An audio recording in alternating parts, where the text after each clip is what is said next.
Hello mga kaswak! So finally magpapalit na rin tayo ng seat cover. So meron tayo ditong set ng seat cover from Sirs seat cover. So natanggal ko na, so you can see ito yung stock ng seat cover or yung seat ng Wigo. So natanggal ko na yung luma. Ang gamit ko before is yung stock na black na corduroy. Even itong sa may seat sa likod, natanggal ko na rin yan. Nakalas ko na yan. So medyo mahirap yung kalasin pero kailangan kasi para makabit yung seat cover. So yung kanilang buong set ng seat cover ay 9 pieces. So meron tayo dito, bilangin natin. So 1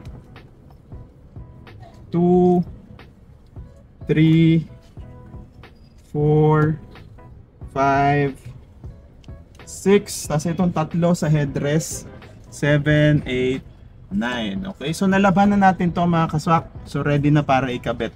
So papakita ko sa inyo kung paano ikabit. Same lang nung kung meron kayo ng stock na cover na usually binibigay sa kasa na corduroy. Ayan o, almost the same lang siya yung quality niya. Then very bright yung color. Even after kulabhan, hindi naman siya nagkupas. Hindi rin nagkulay nung nilaban ko. Hindi rin nagkulay yung tubig. So this is a very good fabric, no? So simulan natin dito sa harap, no? So itong harapan wala tong headrest. So napakasimple lang nito. Para ka lang nagbibihis ng bata dito sa harapan, no? Ayan, no? So, sabi ko sa inyo, almost the same lang siya nung sa stock. And mapapansin nyo medyo parang ang sikip compared dun sa stock. Kasi yung sa stock madali lang siyang isuot eh. Pero kasi ito custom fit ito. Talagang sagad na sagad yung ano niya, yung fitting. Ayan o, wala siya masyado dapat na gusot. Basta hilahin nyo lang siya na mabuti.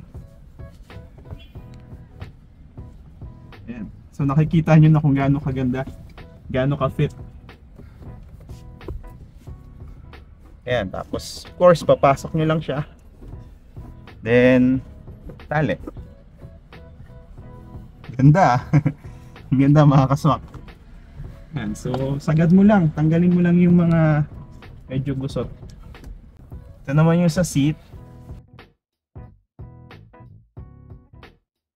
Kailangan lang maganda ang pagkakatali mo para sagad na sagad siya. Ayan, sa mga kaswak, no, basically kailangan nyo lang pagtagpuin itong dalawang tali. Yung tali nitong seat cover na dalawa, tapos ilak nyo na rin ito itong dito sa sandalan. Tapos yan, tali nyo lang sila. Almost the same din nung dun sa stock na cover. Ang napapansin ko dito, no, mas maganda yung quality ng tali kasi dun sa stock ano siya, para siyang masyado siyang mahibla. So ang hirap itali kasi kalaunan nasisira yung tali. Naghihimulmol, yeah, tama. Then ang napansin ko dito nung hinila ko to, matibay yung pagkakatahi nila. Wala ako narinig na pop. Medyo nag-worry ako kaya nag-iingat ako kanina eh sa paghila. Kasi sabi ko masyado siyang custom fit. Sagad na sagad. So sabi ko, dahan-dahan lang ang hila, baka pumutok. Pero walang nag-pop. So ibig sabihin, maganda ang quality ng pagkaka-stitch nila. Napansin ko mga kaswak, no, ito yung isa sa pinakamagandang difference niya doon sa stock. Doon kasi sa stock, walang velcro.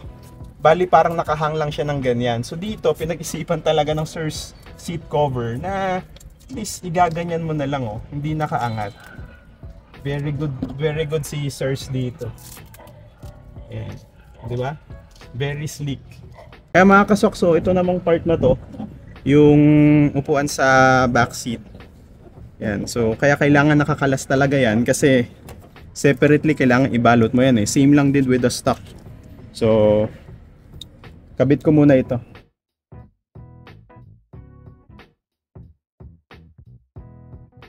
So ito na siya mga kaswak na pag nakabit mo na. Ganda ng fitting. Sa likod naman, kayo na bahala dumiskarte, pero mas mabuti kung gantong medyo pa zigzag, pa criss-cross, para mas matibay yung kapit. So kabit na natin. Sa pagkakabit mga kaswak, clip lang to. Ang mahirap lang talaga is yung pagkalas. So make sure na itong mga Isofix, itong mga tethers na to, or mga pang-lock ay nakaangat. Yan. Okay. So kung makikita nyo mga kaswa ko, itong clip na to, itong lock na to, dito yan. Dapat yan, nakaklip yan dito. Ayan. So same yan, both sides. Ayan. Okay, so dapat nakaklip yan. Push, tapos ano, kailangan lang malakas kayo makiramdam. Huwag kayo manhead. Ayan. Nag-lock na ba? Ayan, nag-lock na. Ito naman yung mga headrest. Same lang, wala. Ikakabit mo lang naman ng ganyan.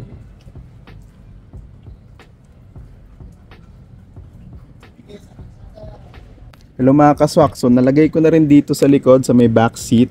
Sorry hindi ko na masyadong na video, no, kasi medyo ginabi na kami kagabi. Pero madali lang, kung meron na kayong stock na cover, it's the same. Ang kagandahan dito actually is may zipper siya dito sa gilid. So mas madali yung pagkabit. Tsaka kung makikita nyo, sobrang ganda ng fitting niya. Wala masyadong creases. Ayan, wala masyadong creases o yung mga gusot-gusot.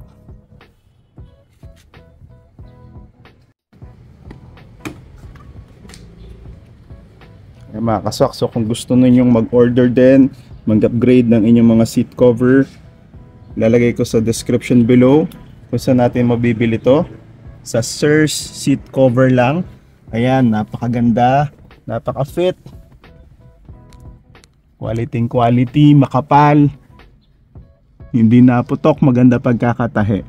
So I can vouch you mga kaswak na maganda ang quality ng mga seat cover ni Sirs. So that's it mga kaswak, no? See you next time. Bye bye.